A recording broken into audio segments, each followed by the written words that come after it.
Baik Pak Bu, Shalom, Shalom Alaikum. Buat Anda yang hadir maupun di rumah, jumpa kembali di hari Minggu yang indah, hari Minggu bulan yang kedua, hari Minggu yang terakhir untuk kita memasuki minggu pertama di bulan yang ketiga. Bulan yang paling pendek sebenarnya adalah bulan Februari. Kalau orang para pekerja senang pada hari ini, nggak usah demo lagi, besok pasti dapat gaji dia. Ya kan hari yang paling pendek kan ya, itu anugerah Tuhan. Anda jangan lahir di tanggal 30, maka Anda tidak akan pernah ulang tahun. Ada nggak ya tanggal 30 ya Februari ya? Ada. Dalam berapa tahun sekali katanya ya? Hah? Oh 29, tidak pernah ada 30 ya? Ya nanti mungkin ada tanggal 30-nya ya, nanti ya. Ketika Yesus datang kedua kali. Tapi bukan itu isu kita. Pak Bu, semua siap untuk dengarkan firman Tuhan?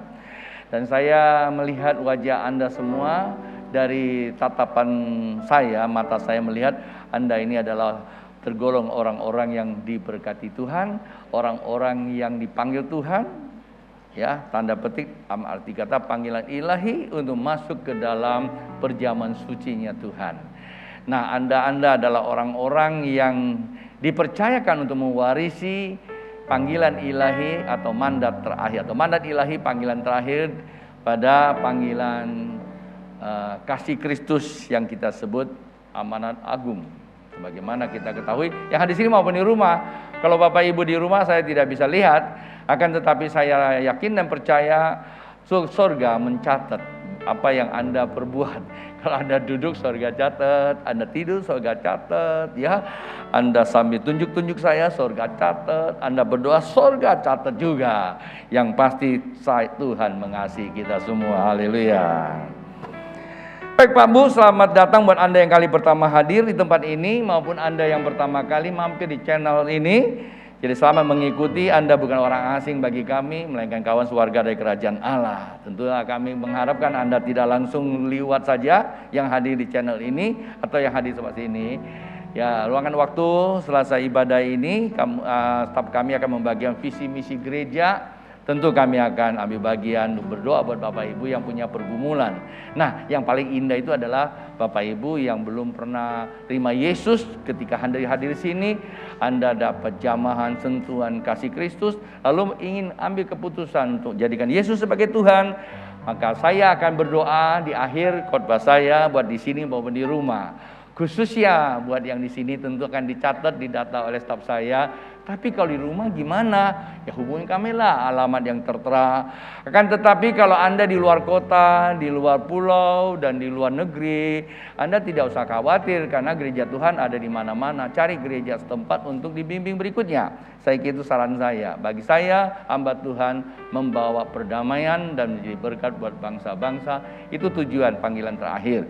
Tidak jadikan Anda harus jadi satu anggota jemaat, tidak seperti itu.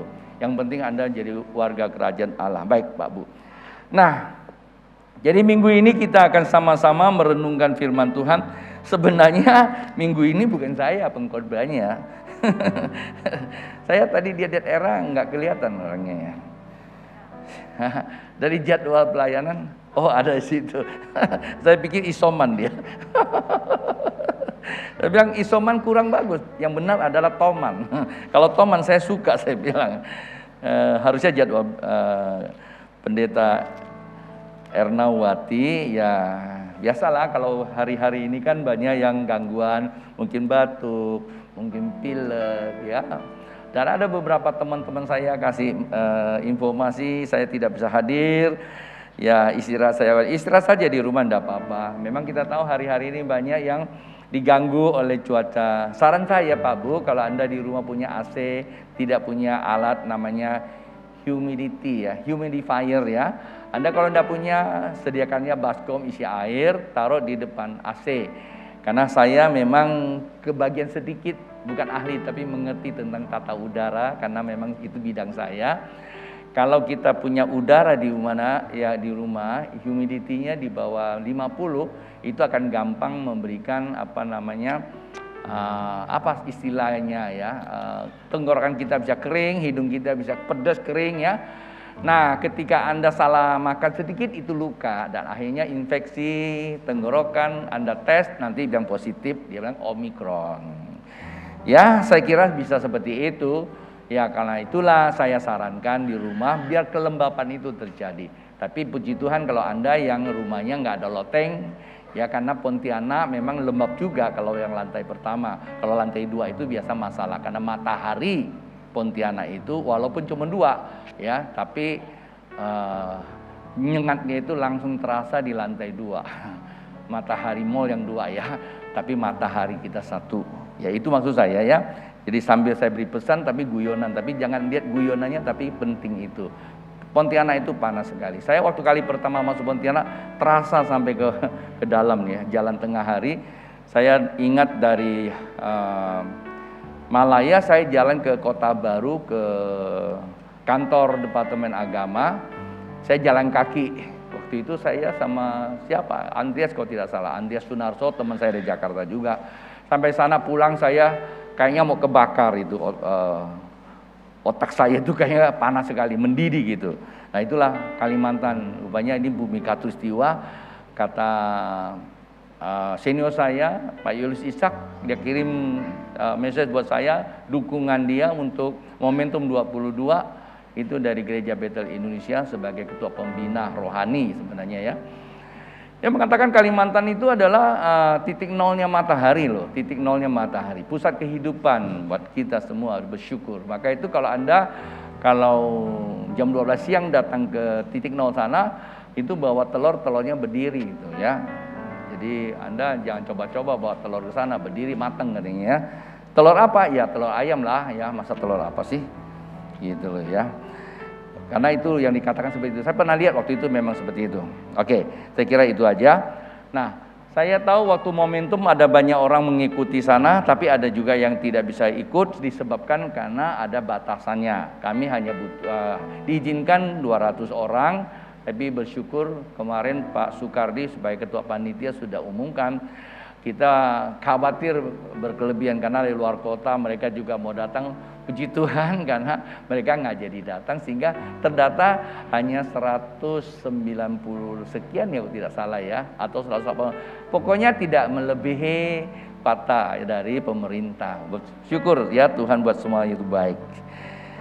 Ya, jadi buat Anda yang ikuti itu apa sih ya yang Anda mau lakukan? Pak Bu, kalau saya mau cerita panjang sebenarnya ya, nanti saya minta media lah ya meliputnya pelan-pelan. Minta kesaksian-kesaksiannya, nanti saya akan rangkum semuanya supaya itu bisa ditonton di rumah. Apa sih momentum? Kalau khotbah saya cerita itu habis nanti ya, jadi waktunya itu nggak cukup setengah jam sih buat cerita tentang dari mana munculnya. Jadi ada banyak hal yang memang munculnya sudah jauh-jauh hari. Kita tahu dekade pertama saya masuk Pontianak itu adalah 92 sampai 2002, itu dekade pertama. Dekade kan 10 tahun ya. Itu jadi kita nggak bisa buat apa-apa karena kita jago banget dari Jakarta, orang kota, pendidikan, orang hebat katanya. Kita ngandalkan kehebatan kita, 10 tahun kita nggak bisa buat apa-apa, mutar-mutar aja persis bangsa Israel keluar dari Mesir. Ya, keluar dari Mesir seperti itu. Masuk dekade 2, 2002 dan disitulah disebut kasih Allah tercurah. Kasih Allah tercurah, anugerahnya terjadi. Simbol kita bagaikan Raja Wali, terbang tinggi, tak akan kembali. Enggak, ya. Raja Wali terbang tinggi, menghadapi semua tantangan hidup tak masalah. Memasuki dekade ketiga, ya, tahun 2012 kita ada ulang tahun yang ke berapa saya lupa itu. Terjadilah memasuki dekade yang ketiga, di situ ada penggantian logo. Ya, bukan lagi Raja Wali tetapi Raja Wali mengerami dunia untuk melahirkan orang-orang percaya seperti Bapak Ibu yang hadir hari ini. Nah, mengakhiri dekade yang ketiga, ya berarti 10 tahun, kita memasuki dekade keempat. Berarti 2022 ke depan ya. Nah, 2022 kita memasuki, saya kaget aja melihat logo kita yang masuk di dekade ketiga awal. Kita sudah punya visi menjangkau dunia dengan bola dunia. Dan kemarin waktu saya dikasih lihat tayangan kayak tadi itu, ada gambar dunia yang dulu nggak ada memang ya di tubuh khatulistiwa, tapi sekarang ada itu. Kok sama ya saya bilang ya. Berarti apa yang sudah sekian lama ya Tuhan taruh di hati kita, Tuhan wujudkan. Kita nggak usah bikin bola dunia. Seharusnya kita yang bikin tuh bola dunia sana. Belum lagi urus izin, ya itu kan budaya dan itu juga menjadi teritorial dunia loh ya, kan nggak bisa. Tapi ya Tuhan sediakan semua, kita nggak usah susah-susah, tinggal kita ngambil aja. Itulah orang percaya, tinggal mengambil kembali kasih karunia Allah buat Anda dan saya. Salah satu deklarasi ya seperti itu, berarti dunia sudah di dalam genggaman orang percaya. Bilang, dunia dalam genggaman orang percaya, sama-sama. Dunia dalam genggaman orang percaya. Kayaknya pernah ada ya kalimat ini dulu di mana ya? Saya pernah lihat ada slogan iklan, dunia dalam genggaman percaya. Tapi jangan Ahmad Albar, dunia ini panggung sandiwara. Benar juga. Ya, bagi orang yang tidak percaya adalah panggung sandiwara. Pak Bu, beberapa bulan yang lalu sebelum atau sesudah saya lupa, saya banyak hal saya nggak catat. Tuhan bilang sama saya pagi-pagi, setelah saya lagi mau berdoa tapi belum siap berdoa, hanya bangun duduk aja. Tuhan bilang, hambaku, dunia bukanlah permainan. Masih ingat kalimat itu? Dunia bukan permainan. Maka jangan coba-coba masuk ke dalam segala permainan, baik game, main game, semua yang game-game permainan yang tidak memanfaatkan, udahlah, berhenti dulu, matikan aja. Tuhan, aku kasihkan engkau. Nah, Anda lihat ada kebangkitan baru. Tapi sampai hari ini kalau kita masih menikmati dunia dengan kesenangan kita, main-main, saya hanya berkata, ya, hanya berkata aja, jangan menyesal nanti kalau sesuatu yang tidak baik itu datang. Apa itu B? Banyak sekali. Hari ini mulai pilah-pilah kembali. Ya, pilah-pilah kembali itu coba introspeksi kembali mandat ilahi itu adalah namanya format ulang hidup kita. Kita tidak bisa loh bawa manusia lama kita dengan segala konsep cara berpikir kita atau sudah jadi manusia baru karena sudah lahir baru, hidup dalam gerakan ya atau generasi atau gerakan generasi hidup baru, iya, tapi cara berpikirnya, sikap perilakunya masih bawa yang lama. Nah, itu bermasalah, kurang integritas. Anda bisa bayangkan kalau kendaraan kiri dan kanan tidak seimbang, jadi apa dia? Pasti tidak akan baik dan sulit untuk mencapai tujuan. Nah, pesan saya sebagai hamba Tuhan seperti itu. Dunia yang kita hidupi ini kita tidak tahu 1 jam ke depan apa yang akan terjadi. Tapi yang Anda perlu tahu hari ini sedang bergejolak di dunia sana ya. Ambisi dan egosentris manusia sedang berkompetisi.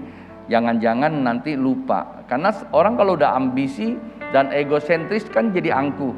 Kalau angku bawah sadarnya ya akan muncul ke depan. Kalau bawah sadar udah naik ke atas, ya itu akan membuat apa? Membuat sebuah kekacauan cara berpikir, maka setiap keputusannya bukanlah konstruktif, justru sebaliknya apa?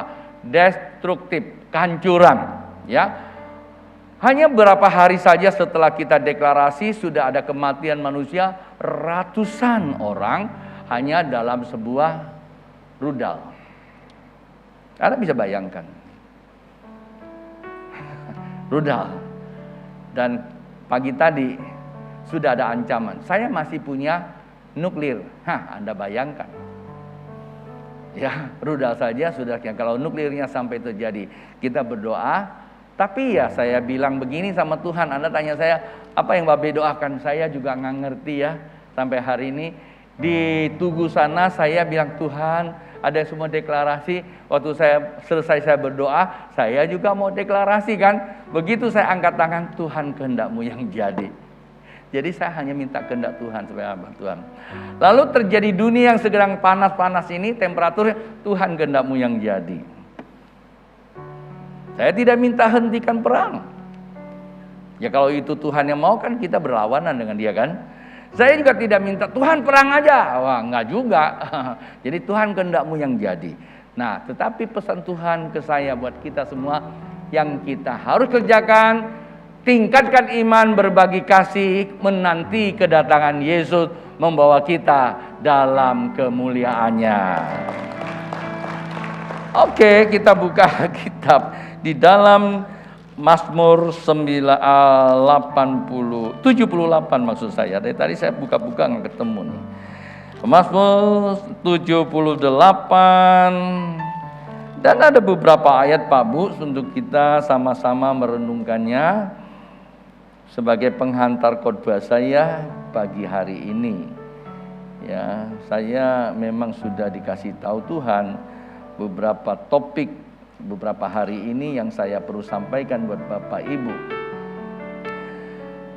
78 dan saya akan ajak kita untuk sama-sama membaca ayat ke-69. Saya perlu bantuan ya. Kalau bisa dibuka lebih bagus, saya nggak usah baca kitab saya. Oke, 69 berkata seperti ini. Ia membangun tempat kudusnya setinggi langit. Tolong ya, Anda lihat kata ia itu huruf besar, berarti siapa? Bapa di sorga. Tempat kudusnya ini menunjukkan kepunyaan Bapa setinggi langit. Laksana bumi yang didasarkannya untuk selama-lamanya. Nah ini dia nih. Ayat ini dan kalimat ini sangat luar biasa menarik saya ketika Tuhan membawa mata saya untuk membaca ini. Ini tidak bisa dikerjakan oleh manusia. Manusia boleh buat gereja sebesar apapun, menghadirkan jumlah manusia sebesar apapun dengan berbagai konfigurasi pelayanan sebesar apapun, nggak sebanding dengan ini karena ini perbuatan surga. Maka pada momentum Tuhan ingatkan kita beberapa pelayanan namanya diubah. Ya, namanya ada heavenly worship, penyembahan kita adalah penyembahan surgawi. Paduan suara kita adalah paduan suara surgawi. Kalau Bapak Ibu mengikuti beberapa hari sebelum ini, ada beberapa hal yang muncul sepertinya itu dicari-cari. Sepertinya. Tetapi kalau Anda dengan kesaksian mereka, jujur aja, sebelum saya memanggil mereka itu sudah diminta sama Tuhan. Nah, kebetulan hari ini ada Saudara Apin kemarin yang kita doakan untuk choir. Pin, kemarin saya nggak berani nanya apa-apa. Saya cuma doain aja. Boleh Pin maju ke sini sedikit? Maju ke sini sedikit lagi. Maju ke depan berbagi sedikit. Maksud saya, aduh, pendeta ngomongnya salah lagi. Maju ke depan berbagi sedikit. Jadi Anda tahu kan kemarin ya, kalau nggak salah berapa hari yang lalu, minggu lalu tuh saya sudah lupa sih. Dia diminta ya. Waktu saya lagi panggil satu nama bernama Asmi, sampai hari ini saya masih tunggu Anda Asmi, Anda ada dan pernah saya layani. Saya tidak tahu siapa Anda, di mana Anda, tapi Tuhan sedang memanggil engkau. Terkecuali orang ini sudah tidak ada ya, wanita nanti akan mendampingi saudara kita Apin. Tapi panggilan kedua adalah kepada saudara Apin karena memang itu ditaruh di hati saya. Bisa tidak bisa saya tidak tahu, yang penting Tuhan ngomong ya saya tahu aja gitu loh. Nah, waktu saya minta dia maju ke depan, saya doakan. Habis itu saya undang ke ruang di mana kami istirahat, makan siang. Dia berbagi. Nah, itu yang Anda mesti ceritakan ke jemaat. Silakan, Bim. Baik, shalom. Shalom. Terima kasih untuk Bapak Ibu waktunya. Saya sedikit sharing dan berbagi tentang apa yang Babe taruh kepada Tuhan dari Tuhan, dan akhirnya saya juga terima sebelumnya. Dalam beberapa minggu sebelumnya, saya merasakan bahwa memang ada satu panggilan Tuhan, satu proyek yang ingin Tuhan saya kerjakan. Tapi saya secara pribadi, saya agak enggan. Dengan cara apa? Saya menghindar dalam kebiasaan sepertinya setiap minggu, saya kan ada ngopi bareng dengan Babe. Tapi waktu itu saya merasa, jangan deh, Tuhan sepertinya saya nggak siap. Saya nggak siap bukan berarti dalam arti kata saya nggak mau. Tapi ada sesuatu yang saya merasa, apakah saya ini masih patut? Karena saya pribadi saya punya kesaksian bahwa memang dulu saya pernah terlibat di dalam pelayanan. Namun karena satu dan lain hal saya mengacaukan kehidupan saya pribadi dan akhirnya saya perlahan menjauh dari Tuhan. Tapi puji Tuhan, Tuhan panggil saya kembali Tuhan pulihkan saya dan saya kembali mengiring Tuhan. Nah, dalam hal ini saya merasa ada tertolakkan di dalam pribadi saya yang memang saya gumulkan. Tapi kehendak Tuhan memang kita tahu apa yang kita pikirkan nggak seperti apa yang Tuhan inginkan. Lepas dari itu, pas kebetulan pada ibadah itu ya Be ya, pada waktu ibadah semua lagi pujian penyembahan, jemaat kondisi semua masih dalam kondisi berdiri. Saya pribadi, saya duduk. Impresif dalam hati saya langsung berkata, kamu akan dipanggil hari ini. Saya duduk, jujur seperti apa yang Babe ceritakan, saya ngumpet benar, saya ngumpet di pojokan situ. Orang lagi berdiri, saya duduk dalam kondisi sembunyi di bawah pagar itu supaya tidak kelihatan Babe. Tapi tiba-tiba Pak Tony, Babe bilang, Apin sini kamu. Itu seperti geredek loh. Benar-benar, dalam hari itu saya langsung berkata, oke, Tuhan, saya bersedia naik ke situ, naik ke sini. Babe doakan saya merasakan dengan nyata, sadar bahwa getaran Roh Kudus itu benar-benar mengalir turun dari kaki sebelah kanan saya, mengalir sampai ke seluruh tubuh saya. Saya yakin itu adalah urapan Tuhan. Saya nggak tahu pekerjaan apa yang ingin Tuhan saya kerjakan. Saya cuma katakan, Tuhan, saya bersedia, tapi bukan berarti saya bisa. Saya yakin kalau saya bersedia, Tuhan yang akan memanggil, mempelengkapi orang-orang yang bisa untuk melakukan pekerjaan Tuhan ini. Haleluya, Tuhan berkati. Jadi Anda tahu bahwa setiap kita itu punya hutang sama Tuhan, tanda kutip ya. Karena Tuhan sudah memberikan nyawanya, Tuhan minta kita kembalikan hidup kita buat Dia. Dan semua orang punya kerinduan itu, nah hati nurani. Tapi terkadang daging ini suka menarik yang jangan. Doa Tuhan, doa Roh Kudus dalam batin kita itu lebih cepat. Kecepatan doa Roh Kudus dalam diri kita melebihi cara berpikir atau pikiran kita, itu langsung surga. Dan Tuhan kirim kembali kepada kita, mungkin kita menolak, tapi Tuhan punya ada orang yang peka untuk menerimanya. Tuhan memberkati Pin, ya, Tuhan memberkati. Nah, bentar Pin, kamu baca ayat ini di 1 Petrus pasal yang kelima ayat yang ke-10. Nah, coba dibukakan, biar Apin yang bacakan. 1 Petrus pasal yang ke-5 ayat yang ke-10.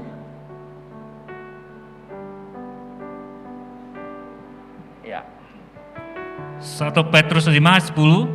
Dan Allah sumber segala kasih karunia yang telah memanggil kamu dalam Kristus kepada kemuliaannya yang kekal akan melengkapi, meneguhkan, menguatkan dan mengokohkan kamu sesudah kamu menderita seketika lamanya. Haleluya, Tuhan berkati.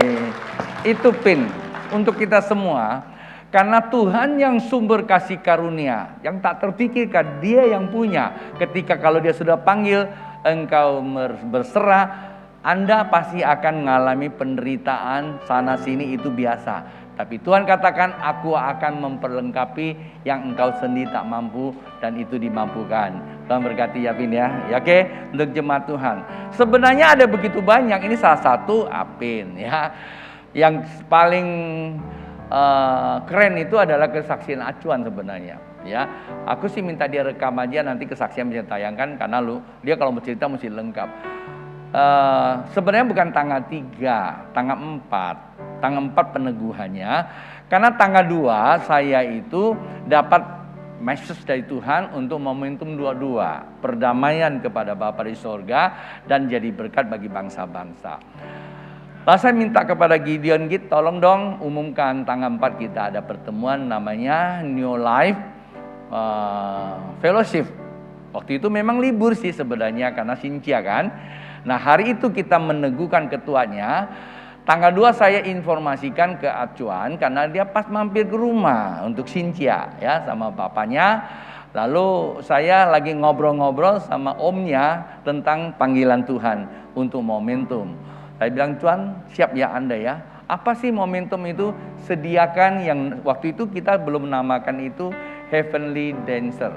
Saya bilang, saya melihat ada paduan suara, bukan paduan suara. Ada sebuah tarian surga yang begitu indah, akan terjadi kolaborasi dengan tarian kita.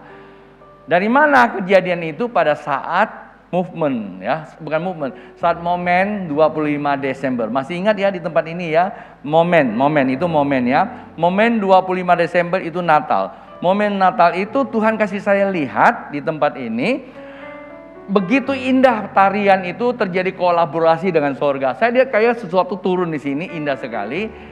Keluar dari tempat ini, waktu itu memang sempat saya doakan para penari juga. Tempat ini saya waktu keluar di situ, saya ketemu saudara Kevin.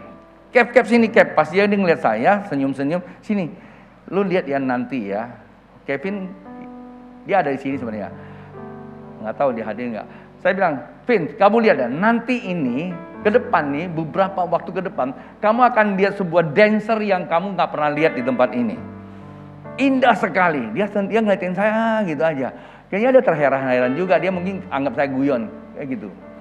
Lalu beberapa hari kemudian saya lihat ada sebagian dancer yang keluar seperti yang saya lihat. Tapi saya belum tahu ada acara momentum, belum tahu. Jadi Anda jangan pikir wah udah lama rencana. Walaupun Laksamana pertama ya, jenderal, berarti dia nanya berapa lama kalian mempersiapkan ini. Kaget dia, lihat waktu kita cuma hanya 1 minggu loh. Jumlah waktu 2 minggu, tapi 1 minggu baru mulai latihan. Sebegitu cara Tuhan bekerja, dia bilang ini luar biasa, Tuhan bekerja. Lalu saya bilang karena ini sudah tanggal 2, saya bilang sama Acuan, ini berarti dari momen kita mau buat momentum. Nah, dari momen itu jadi momentum kan? Dari momentum saya bilang, Acuan, siap gak? Siap. Lalu tanggal 4 kita teguhkan dia. Dia punya kesaksian luar biasa untuk menghadirkan jumlah besar orang, dan apa yang dibuat pada saat momentum itu sesuatu yang sulit. Seperti Apin juga sama. Tapi pada akhirnya saya lihat walaupun itu hanya percikan api dan apa yang kita sediakan yang kecil, tapi percikan apinya sama yang menyala di tempat ini. Yang kurang Tuhan perlengkapi dari sorga. Amin. Maka itu dikatakan Tuhan yang memanggil, dia memperlengkapinya. Dan ingat, dan tidak hanya sampai momentum, tetapi akan terus mengalir sampai kemana? Kepada movement. Apa itu movement? Yang dikatakan bahwa movement itu adalah gerakan. Yang disebut apa? Gerakan amanat agung untuk jadi berkat bagi bangsa-bangsa. Tuhan yang meneguhkannya dan Tuhan yang mengokohkannya dan Tuhan akan mewujudkannya. Lihat saja, hari-hari akan datang. Oke, saya kira itu saja sebagai sebuah pengantar. Saya lanjutkan lagi ayat berikutnya dari Mazmur pasal yang ke-78 ayat yang ke-70 sekarang. Tolong dibacakan. Nah, sini dia, dipilihnya Daud hambanya, diambilnya dia dari antara kandang-kandang kambing domba. Ada apa? Rupanya memang Daud itu adalah gembala kambing domba. Kapan?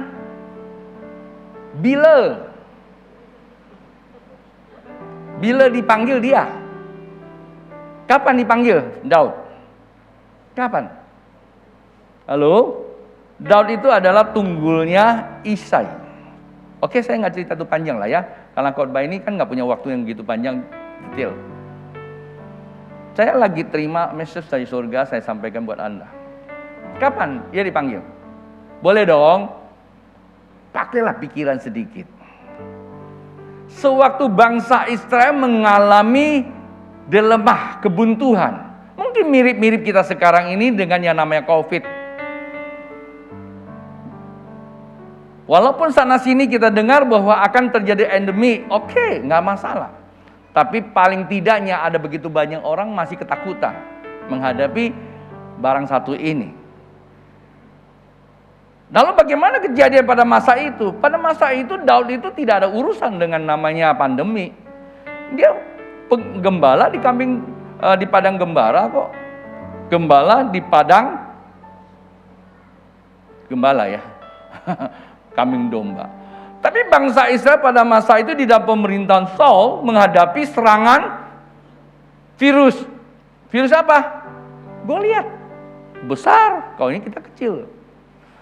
Goliat yang besar itu gambaran Pak Bu, sehingga membuat seluruh pasukan yang begitu besar yang seringkali mengalami kemenangan stagnasi. di lembah terbantin.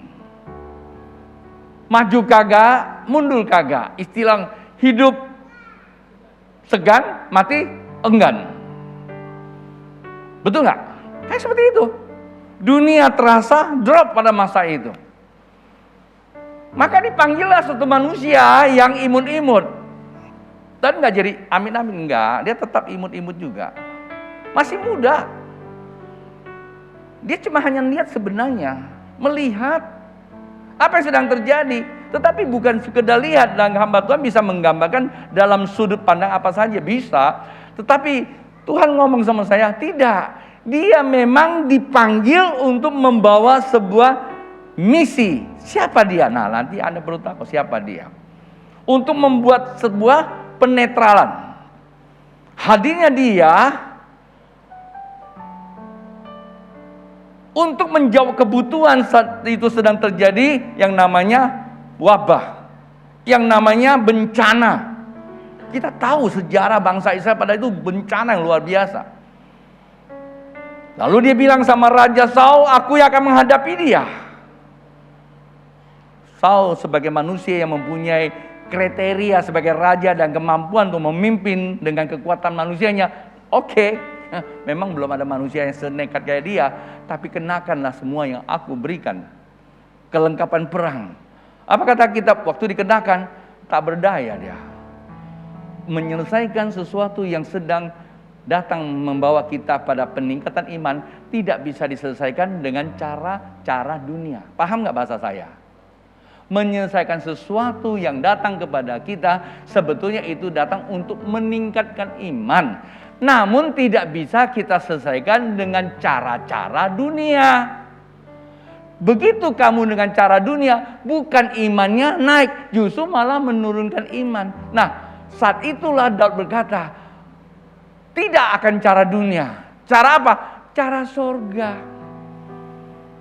Saya kaget tanggal 20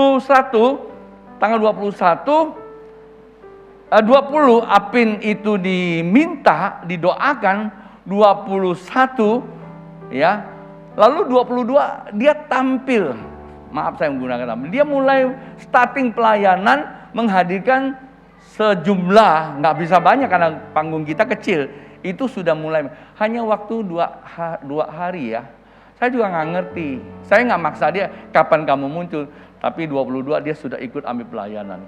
Dan itulah kalau hatinya tidak digerakkan Tuhan, siapa lagi? Itulah tandanya orang-orang yang hatinya digeraki Tuhan. Amen. Kasih tahu kiri kananmu, Tuhan sedang gerai hati kamu loh. Kalau Anda tidak mau digeraki, lalu jadi apa? Beku.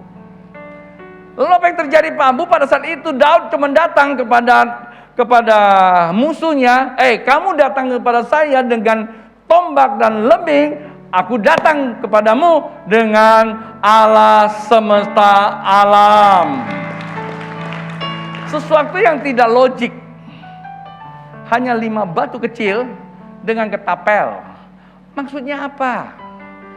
Pak Bu, Tuhan selalu datang kepada kita mengikuti apa yang kamu bisa, talenta apa yang kamu punya.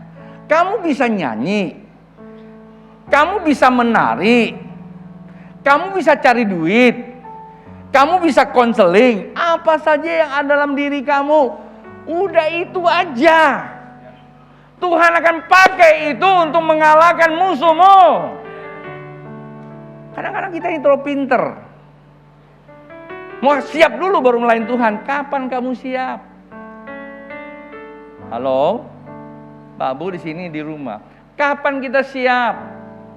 Waktu saya dipanggil Tuhan untuk melayani, nggak ada kata siap. Tapi saat Anda tidak siap, Tuhan yang mempersiapkan. Orang yang merasa diri siap adalah orang yang sombong. Oke, saya nggak lama-lama, bukan penjelasan, saya cuma mau ajak Anda, nanti saya rangkum. Berikutnya lagi, 71.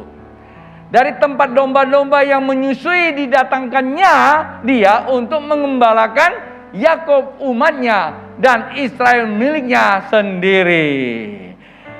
Jadi ngapa itu Daud dipanggil? Daud dipanggil untuk menggembalakan. Kita tahu setelah Saul dikalahkan, dia jadi raja, seperti itu ya. Oke, ini teks asli begitu. Teks asli ya. Jadi Anda tahu. Nah, sekarang bagian saya untuk mengkonstruksi apa yang Tuhan ajarin saya. Untuk saya sebagai jemaat Tuhan di sini maupun di rumah, untuk Anda yang sempat nonton hari ini. Dalam pembacaan 3 ayat ada 3 hal yang Anda perlu perhatikan. Yang pertama, jangan lupa satu tempat yang kamu harus ingat, semua bermuara di sini. Tuhan Allah yang membangun tempat yang kudus. Itu dulu. Dari Maha Tinggi, dan apa yang Tuhan kerjakan menjulang. Pekerjaan Tuhan tidak setengah-tengah. Pekerjaan Tuhan selalu megah sampai ukuran sorga. Kata Alkitab begitu. Yang kedua, Tuhan memanggil seorang manusia. Dan yang ketiga, tujuan panggilan itu untuk apa? Berarti ada 3. Saya simpulkan. Pertama, itu adalah berbicara tempat ibadah. Yang tempat ibadah.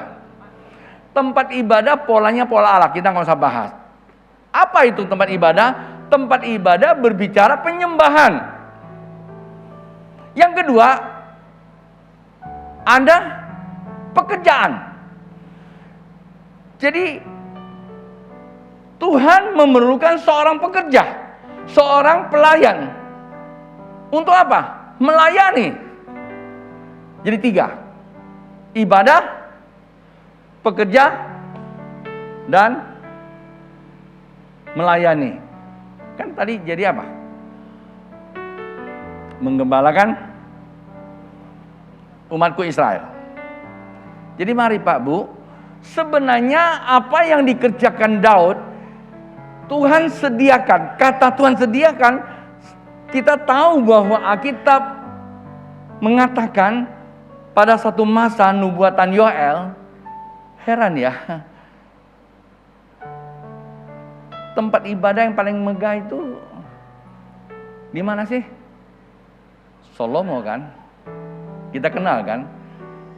Bait Allah Salomo. Tapi kenapa Yoel tidak lihat bahwa Tuhan akan bangun kembali namanya Bait Allah Salomo? Tapi mengapa Tuhan beritahu pada Yoel bahwa yang akan dibangun kembali adalah kemah Daud? Itu yang pertama tentang Daud siapa. Dan yang kedua, saya tanya pada Anda. Alkitab katakan di kitab Yesaya bahwa pada satu masa Tuhan akan membangkitkan tunggul dari Isai. Siapa tunggul Isai? Daud.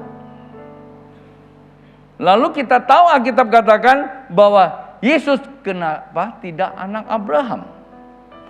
Yesus kenapa tidak anak Yakub atau Ishak? Atau Yesus anak Yusuf? Memang dia anak Yusuf. Tapi kenapa di Alkitab selalu katakan Yesus anak siapa? Daud. Jadi Bapak Ibu lihat secara literal, kontekstual, memang Daud itu adalah dipanggil Tuhan sebagai pelayan. Itu tujuannya melayani umat Israel. Selesai. Gak usah kita terjemahkan, tapi dengan baik-baik. Daud itu merupakan suatu gambaran tentang Yesus Kristus. Kalau Anda baca Daud ini, sebenarnya Tuhan sedang memperlihatkan kepada kita, dia sedang bicara pribadinya Yesus. Itulah yang disebut apa? Gambaran. Oleh sebab itu, tema kita kalau boleh kita kasih, temanya, kasih Allah membawa pertukaran gambar ilahi. Panjang kan? Ya, kasih Allah membawa pertukaran gambar ilahi. Jadi sekarang kalau kita baca ini, sebenarnya kita sedang melihat pribadi Yesus di dalam teks Daud itu. Nah, siapa Yesus itu? Yesus itu adalah gembala. Perhatikan. Maka dikatakan gembala agung itu Yesus. Dari mana dia? Dia ada di kandang domba.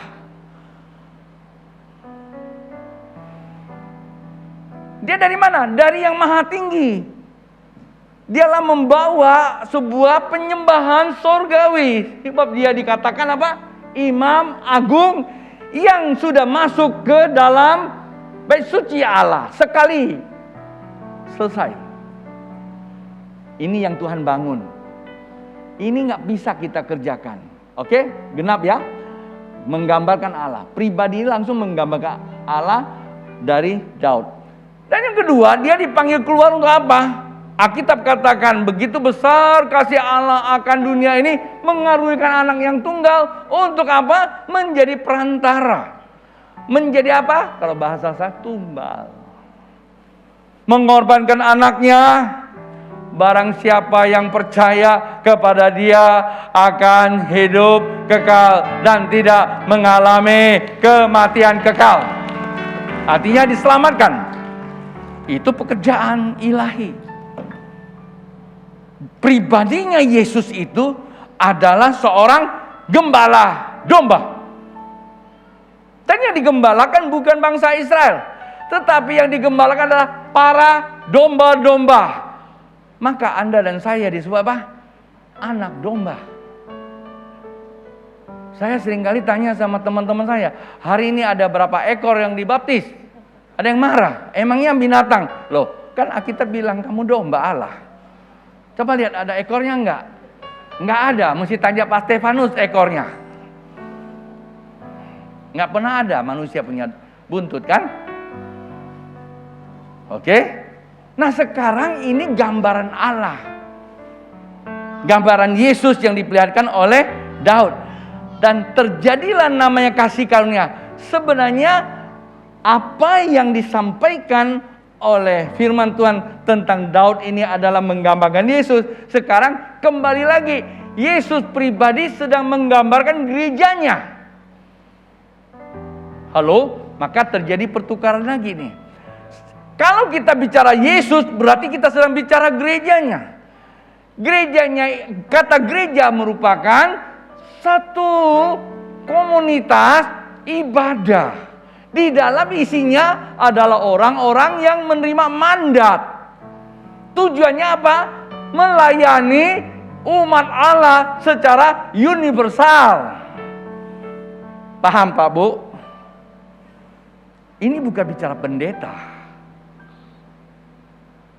Ini bukan bicara tentang satu pribadi. Tapi ini bicara tentang community. Bicara orang percaya. Berarti Daud menggambarkan Yesus, Yesus menggambarkan gereja. Gerejanya menggambarkan siapa? Halo? Kalau bilang gereja menggambarkan siapa? Coba lihat kiri kanannya. Ya gambarkan Anda. Kita closing. Kesimpulannya. Apa yang harus kita sikapi? Yesus tujuannya adalah menyelenggarakan ibadah, penyembahan. Pribadi Yesus, dia adalah gembala domba. Kalau tadi Alkitab apa dipanggil dari kandang-kandang domba-domba yang menyusui.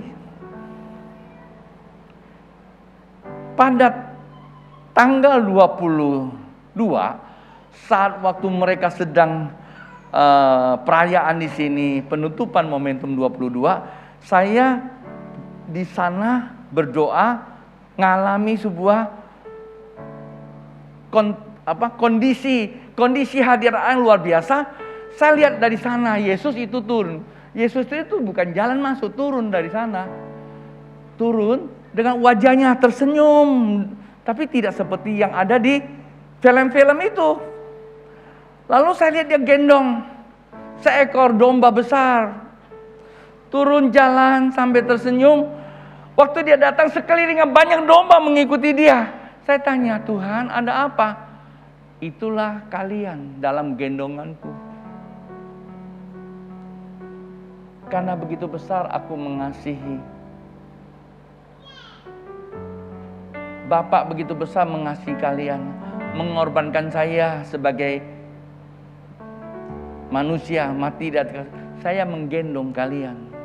Ketika kalian dalam gendonganku, maka kalian akan menarik rekan-rekan kalian datang kepadaku seperti domba yang ada di situ. Saya bilang, Tuhan, amin. Hari kedua, doa pagi, saya lihat gambar itu muncul lagi kembali. Hari yang ketiga, itu muncul kembali. 3 hari terus menerus, ya, berturut-turut saya bilang, gambar itu Tuhan perlihatkan. Lalu saya tanya Tuhan, yang dimaksud saya itu siapa? Gerejaku. Mazmur 21 dalam gendonganku sekarang ini. Kenapa? Karena dia mengerti kehendakku untuk dilayaninya. Maka aku mewariskan panggilan ilahi ini untuk dikerjakannya. Lalu saya ngeliatin Tuhan Yesus. Saya ngebayangin saya dalam pelukan. Dia katakan apa? Domba yang menyusui. Saya bilang, saya ingat Yohanes waktu dia nyender sama Tuhan Yesus. Saya mulai senderan dengan Tuhan. Saya merasakan bagaimana saya dalam pelukan. Saya bilang, pelukan Tuhan. Tuhan pada posisi sekarang, waktu itu saya manusia. Dia bukan Allah, dia manusia. Jadi ingat, waktu Yesus sebagai manusia, dia bukan Allah, 100% manusia. Dan dialah gerejanya Tuhan. Dialah gerejanya. Dialah tempat ibadah yang sesungguhnya. Dan dia sedang merangkul semua orang percaya. Seperti dalam gendongannya, sedang dia menyusuinya dengan kasih ilahi. Saya coba baca-baca artikel seorang ibu yang sedang menyusui anaknya. Kemarin saya salah ngomong menetek, banyak orang ketawa. Kata tetek itu nanti kan jadi gak enak. Jadi menyusuinya. Saya bilang, kebetulan saya ini pernah kecil memang semua orang. Pernah merasakan bagaimana mama saya menyusui saya. Saya nikmati air susunya ya. Air asinya ya, bukan susunya ya. Saya nikmati bagaimana mama saya ngeliatin saya tersenyum. Waktu itu usia saya sudah 3-4 tahun sebenarnya sih. Saya ini termasuk orang yang ditetein sama mama masih usia sudah cukup. Ya, saya nggak tahu yang lain mungkin sudah tua masih dinyusui ya, tapi bukan mamanya kali ya. Sama sapi kan? Ya, baktinya kalau warung kopi kan susu sapi gitu loh. Ya. Dan itu nikmat sekali di dalam pelukan seorang ibu. Tuhan bilang, itulah aku sedang memeluk gerejaku. Begitu besar kasih Bapak sedang menggendong. Artinya apa? Pak Bu, bahwa hari-hari ini Tuhan ingin memeluk kita. Kata memeluk kita cara gimana? Waktu kita menyembah. Waktu kita menyembah Dia, serahkan sepenuh hidupmu kepada Dia. Waktu kita menyembah, serahkan hidup kita sepenuh kepada Dia, maka kita di dalam gendongannya. Kalau Anda di dalam gendongan Bapa, maka Alkitab katakan, keberadaan kita akan menarik domba-domba. Kata menarik domba-domba, mungkin Anda berpikir, kalau gitu kan jadi pendeta. No. Kalau Anda seorang pengusaha, Anda dalam pelukan Tuhan, menikmati kasih-Nya, maka Ia akan menarik apa yang kau kerjakan. Itu menjadi customermu untuk memuliakan Dia. Kalau engkau seorang guru, apa saja aktivitas kamu, ibaratkanlah bahwa kamu itu sedang digendong oleh Tuhan kerjaanmu, maka akan menghadirkan suatu komunitas yang besar. Tujuannya adalah memuliakan Allah. Bisa dimengerti Pak Bu? Itulah sebabnya jangan kamu khawatir dalam hidup ini. Apapun yang sedang menghantam kehidupan kita, itu bukanlah akhir dari segalanya. Itu merupakan perjalanan kita untuk meningkatkan iman kita. Tetaplah berbagi kasih. Hadapi segala situasi. Bilang sama Tuhan, saya tidak bekerja sendiri. Tuhan yang memanggil, Tuhan yang memperlengkapi. Tuhan juga akan meneguhkan, Tuhan akan mengokohkan, supaya pada akhirnya melalui aku, nama Tuhan dipermuliakan. Boleh bagi berdiri Pak Bu yang di sini maupun di rumah, kita sama-sama katakan, kasih setiamu Tuhan.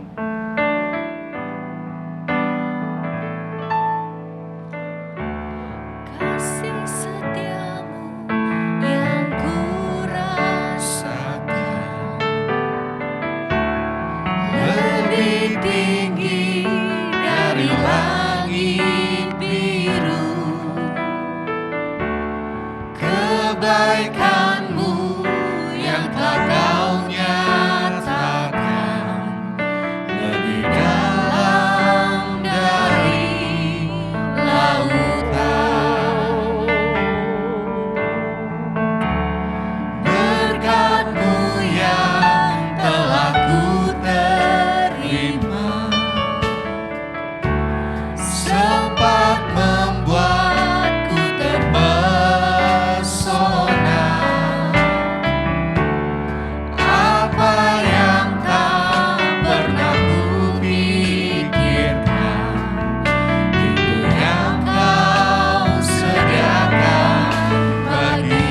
Sama-sama dari hati yang dalam katakan.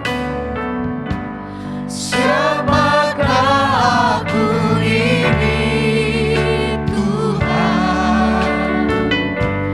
Jadi biji matamu. Dengan apa aku balas Tuhan, selain puji dan sembah.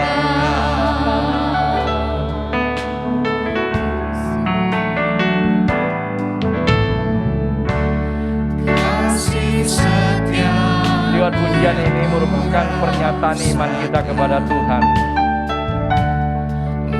lebih tinggi dari langit biru.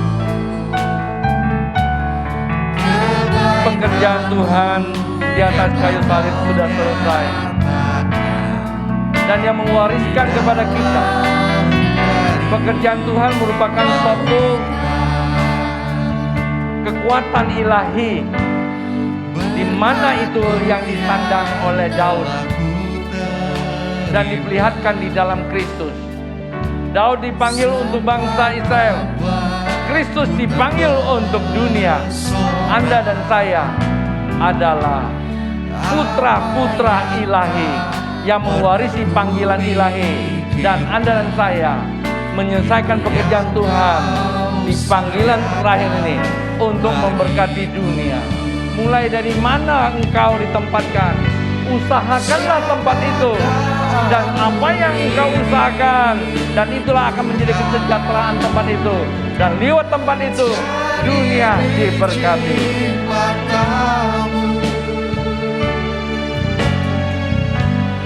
Dengan apa Tidak ada yang kebetulan, Pak Bu. Maka setiap hari deklarasikan, Tuhan, kalau aku boleh Tuhan, nyanyianku ini ku deklarasikan buat Tuhan. Tuhan, kalau boleh Tuhan, pekerjaanku ini, mungkin hari ini saya masih pedagang kue.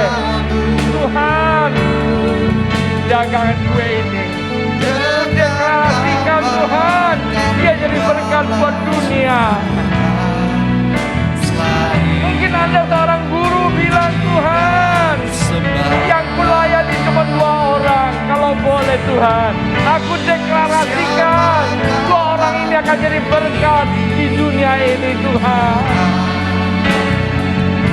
Jangan coba dengan konten hidup kita masuk di dalam konteks cara pikirnya Tuhan. Oh Yesus, siapakah aku ini Tuhan? Siapa Anda dan saya dalam pelukan Dia? Kita ini biji matanya Tuhan. Oh Yesus, semua tangan terangkat kepada Dia. Siapakah aku ini? Yang di rumah, tanganmu terangkat pada Tuhan. Lihat, Dia sedang memelukmu. Dia memeluk orang yang berkenan di hatinya. Dia memelukmu. Dia membisikkan rindu-rindu jasmanimu. Dia berkata, aku mengasihi engkau. Engkau layak menjadi anakku. Engkau layak menjadi orang yang aku utus di dunia ini. Aku sedang menguatkan engkau. Aku sedang memberkati engkau. Aku sedang meneguhkan engkau. Mari, mari, ikutlah aku. Mari, mari ikutlah aku. Bilang sama Dia, ya Tuhan, pakai aku ini Tuhan. Temati aku bernapas ya Tuhan. Aku tahu satu hari kelak gak ada kesempatan yang kedua. Hari ini ketika aku mendengar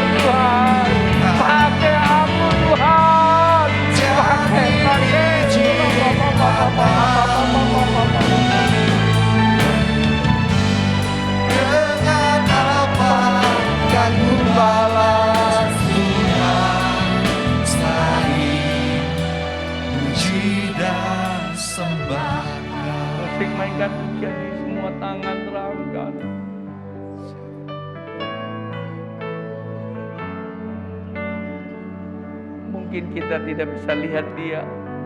Sebagian kita dengan kesadaran yang nggak bisa lihat Tuhan.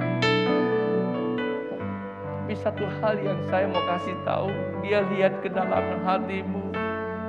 Dia hadir di sini. Dia sedang mengetok pintu hati. Dia sedang mengetok pintu hati. Dia sedang mencari miliknya. Kalau engkau percaya Yesus sebagai Tuhan, engkau adalah milik kepunyaan Dia. Dia ingin masuk. Dia ingin masuk. Dia ingin masuk ke dalam hidupmu. Dia ingin mengubah hidupmu menjadi bawa perubahan di dunia ini. Jangan engkau tangisi dirimu. Lihatlah Yesus.